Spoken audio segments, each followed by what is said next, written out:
95% of the ocean has never been seen by human eyes. Not explored, not mapped, not even glimpsed. What lives down there evolved in total isolation, in crushing pressure, in permanent night. This is the midnight zone. It begins around 3,000 feet down, and it never sees a single ray of sunlight. Here, the only light comes from the creatures themselves. Meet the anglerfish. Its glowing lure isn't decoration, it's a trap. Prey drifts toward the light, mistaking it for safety. By the time they realize their mistake, it's already too late. But here's the part most people don't know. The males are barely an inch long. They fuse permanently to the female's body, fusing their bloodstream to hers and slowly dissolving until nothing is left but reproductive tissue. Deeper still, something massive drifts through the black.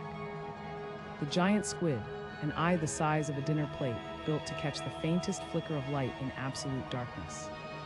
For centuries, sailors swore monsters dragged ships beneath the waves. They may not have been wrong. It wasn't filmed alive in its natural habitat until the 21st century, despite growing longer than a school bus.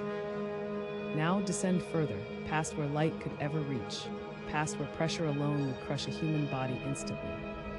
Bone, lung, skull, all of it gone in a fraction of a second. And yet life thrives here, bodies filled with fluid instead of air, utterly indifferent to the weight of an ocean above them. This is the Mariana Trench, nearly 7 miles down, deeper than Everest is tall.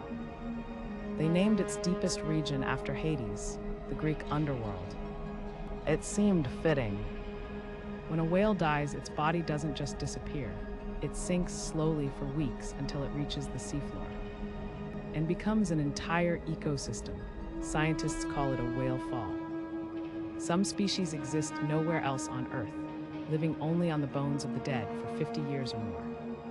A single death feeding an ecosystem for half a century.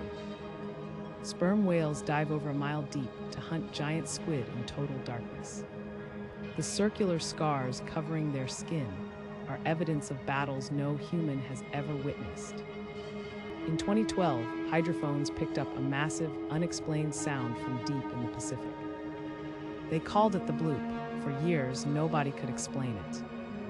It was eventually traced to ice cracking in Antarctica, but for a while, the ocean kept its secret. Near hydrothermal vents, water erupts hot enough to melt lead, and yet life clusters around it in dense, thriving colonies. Giant tube worms live here with no mouth and no stomach at all. We have better maps of the surface of Mars than we do of our own ocean floor. Somewhere down there in the permanent dark, something is moving, and no human eye has ever seen it.